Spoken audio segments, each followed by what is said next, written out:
Resulta brillante comprender a fondo que cuando cesa la tempestad en el océano de la mente y termina la lucha de los opuestos, la esencia se escapa, se sumerge en aquello que es lo real.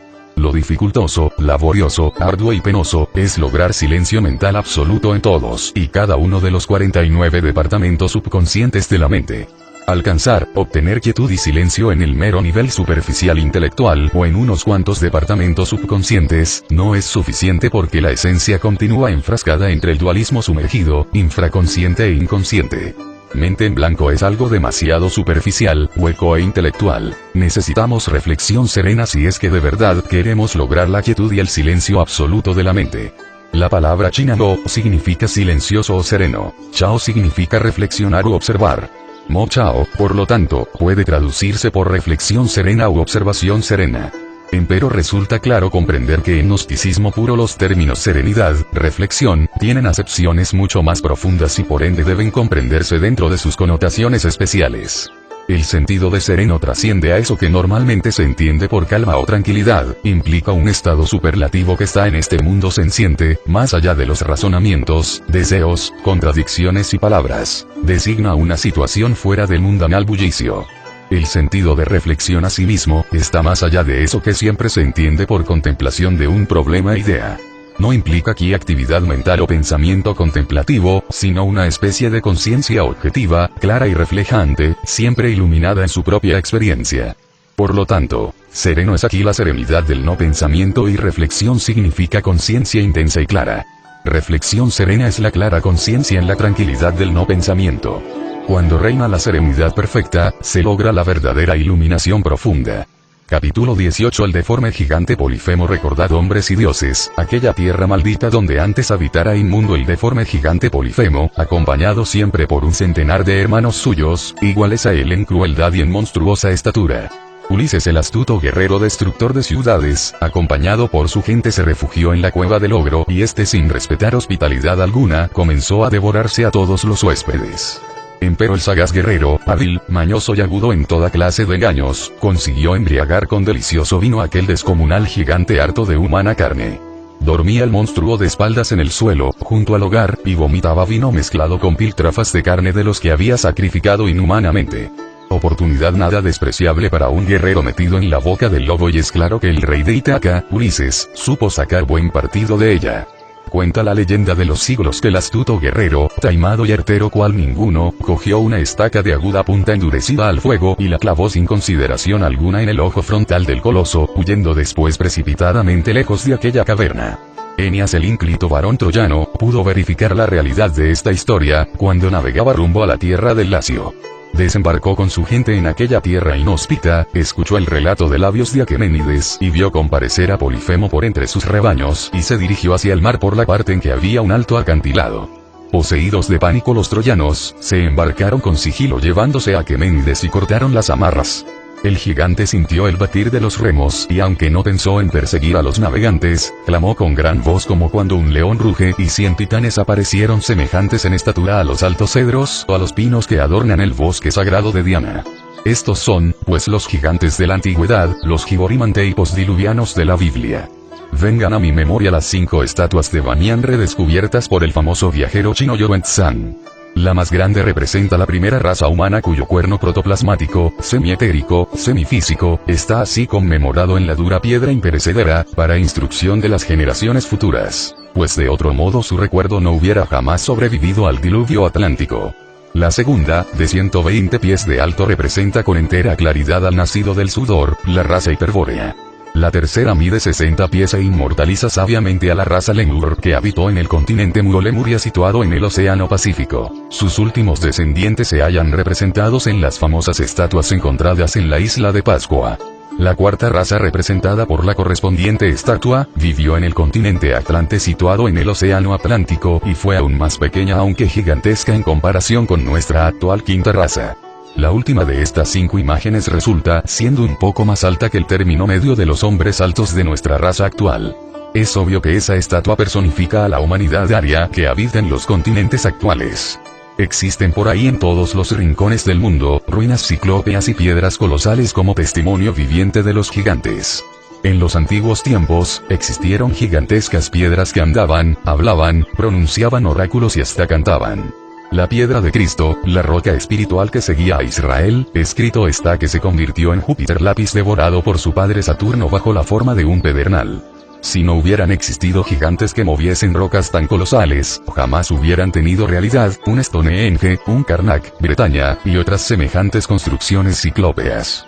Si en los tiempos idos no hubiera existido sobre la faz de la tierra la verdadera y legítima ciencia mágica, jamás hubiera habido tantos testimonios de piedras, oraculares y parlantes. En un poema atribuido a Orfeo, estas piedras son divididas en opites y siderites, la piedra serpiente y la piedra estrella. La opites es áspera, dura, pesada, negra, y tiene el don del habla. Cuando uno va a tirarla, produce un sonido semejante al grito de un niño. Por medio de esta piedra fue como Heleno predijo la ruina de Troya, su querida patria.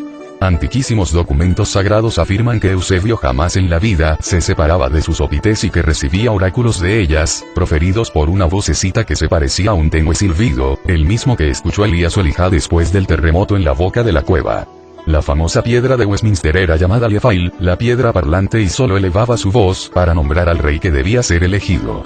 Esa piedra tenía una inscripción borrada ahora por el polvo de los siglos que decía: Nifayat fatun, escoticuocum que locatun invenien lapidem, regnaceten en turibidem. Suidas habla de un hombre que podía distinguir de una ojeada las piedras inanimadas de las que estaban dotadas de movimiento. Plinio menciona piedras que se apartaban cuando una mano se aproximaba a ellas. Las piedras monstruosas de Stonehenge eran llamadas antiguamente Cheorgaur, el baile de los gigantes. Varios autores muy eruditos hablando sobre las ruinas de Stonehenge, Karnak y West Adley, dan informes maravillosos sobre este asunto tan especial. En esas regiones se encuentran inmensos monolitos, pesando algunos sobre 500.000 kilogramos. Fueron los gigantes de los antiguos tiempos quienes pudieron un día levantar esas moles, colocarlas en forma simétrica perfecta, y asentarlas con tal maravilloso equilibrio que parece que apenas tocan el suelo, y que aun cuando el contacto más ligero de un dedo las pone en movimiento, resistirían, sin embargo, la fuerza de 20 hombres que intentasen desplazarlas. Fueron gigantes los que transportaron las piedras para la construcción de las pirámides de Egipto. La piedra oscilante fue un medio de adivinación, usado por los gigantes, pero ¿por qué oscilan?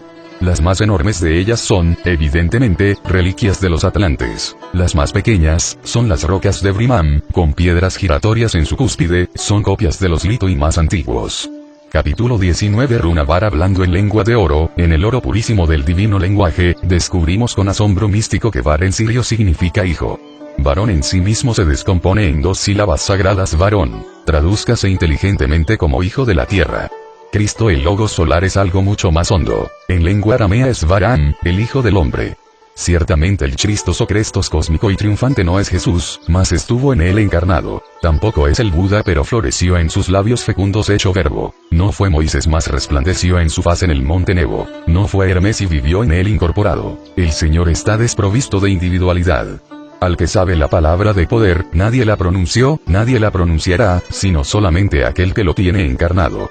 Es necesario que todo hijo del hombre, llámese Jesús, Buda o Krishna o como se quiera, padezca muchas cosas, y que sea desechado de los ancianos, los tenidos en el mundo por prudentes, sensatos y discretos, y de los príncipes, de los sacerdotes, u hombres constituidos en autoridad mundana, y de los escribas, o sea de los tenidos por sabios en el mundo, y que sea entregado a la muerte y que resucite al tercer día, mas, añadoos, en verdad, que algunos no gustarán la muerte, hasta que vean por sí mismos el reino de Dios.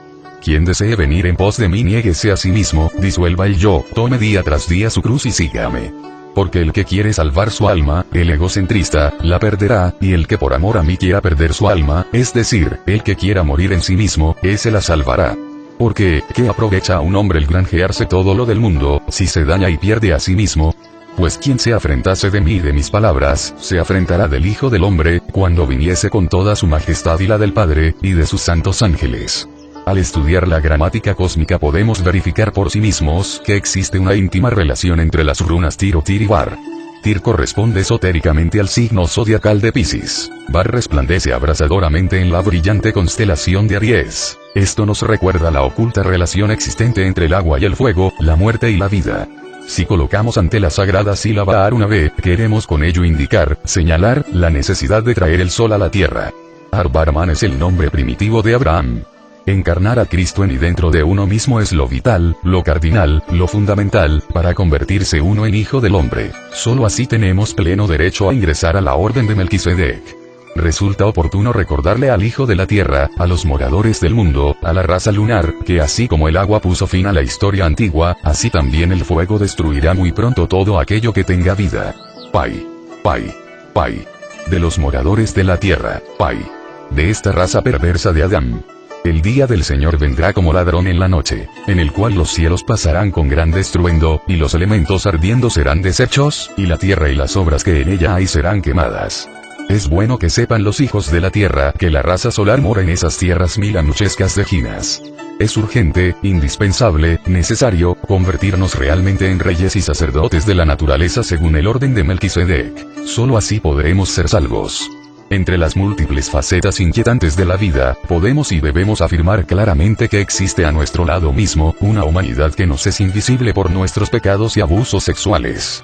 Con anuencia de los muy venerables y respetables maestros, se me permite informar a la gente lunar que la orden de Melquisedec tiene muchas cofradías. Recordemos siquiera por un momento el Mont Salvat trascendente, el exótico Shambhala, la isla sagrada del norte situada en el casquete polar, la orden divina del Tíbet a la cual tengo el alto honor de estar afiliado, etc. Es obvio que tales corporaciones inefables resultan inabordables merced al velo de Isis. Conviene explicar a las gentes que el velo adámico sexual solo puede ser levantado por el Cristo íntimo. El Hijo del Hombre nace del fuego y el agua. Esta es la religión síntesis. La doctrina de Jano con sus tres radicales Yao. El Hijo de la Tierra aborrece esta doctrina. Su lema es, comamos y bebamos que mañana moriremos. Escrito está que la raza atlante fue devorada por el Averno. Solo fueron salvos los hijos del Sol. De acuerdo con la ley de recurrencia este acontecimiento se repetirá. Resulta evidente, notorio, patente, el ingreso de la humanidad actual a la involución sumergida del organismo planetario en que vivimos. Existen tres iglesias. Primera, la triunfante, representada brillantemente por los pocos caballeros del Grial que han resistido puros. Segunda, la fracasada, la de aquellos que aborrecen la piedra iniciática. Tercera, la militante, la de esos otros que como María Magdalena, Pablo de Tarso, Gundrian Fortas, todavía se rebelan contra el fuego luciferino, seductor. La iglesia triunfante es ciertamente la de los hermanos, que han remontado ya por el áspero de salvación, per aspera ad astra, que dice el lema latino, verdaderos hijos de Dios en el más bello sentido místico. Hijos de Dios e hijo del hombre en esoterismo crístico son sinónimos. Ellos son los caballeros del Santo Grial. Practica combínense inteligentemente los ejercicios de Bar con los de la runa Tir. Colóquense los brazos en alto y bájense las manos a semejanza de conchas y cantando los mantram Tir, Bar, así, Tir, Bar. Objetivo de esta práctica. 1. Mezclar sabiamente dentro de nuestro universo interior las fuerzas mágicas de las dos runas. 2. Despertar conciencia. 3. Acumular íntimamente átomos crísticos de altísimo voltaje. Capítulo 20. Las 10 reglas de la meditación. La meditación científica tiene 10 reglas básicas, fundamentales, sin las cuales resultaría imposible emanciparnos, liberarnos, de los grilletes mortificantes de la mente. Primera regla. Hacernos plenamente conscientes del estado de ánimo en que nos encontramos antes de que surja cualquier pensamiento. Segunda regla. Psicoanálisis. Indagar, inquirir, investigar la raíz, el origen de cada pensamiento, recuerdo, afecto, emoción, sentimiento, resentimiento, etc., conforme van surgiendo en la mente. Tercera regla. Observar serenamente nuestra propia mente, poner atención plena en toda forma mental que haga su aparición en la pantalla del intelecto. Cuarta regla. Tratar de recordar, rememorar, esta sensación de contemplar de momento en momento durante el curso común y corriente de la vida diaria. Quinta regla. El intelecto debe asumir un estado psicológico receptivo íntegro, unitotal, pleno, tranquilo, profundo. Sexta regla. Debe existir continuidad de propósitos en la técnica de la meditación, tenacidad, firmeza, constancia, porfía. Séptima regla.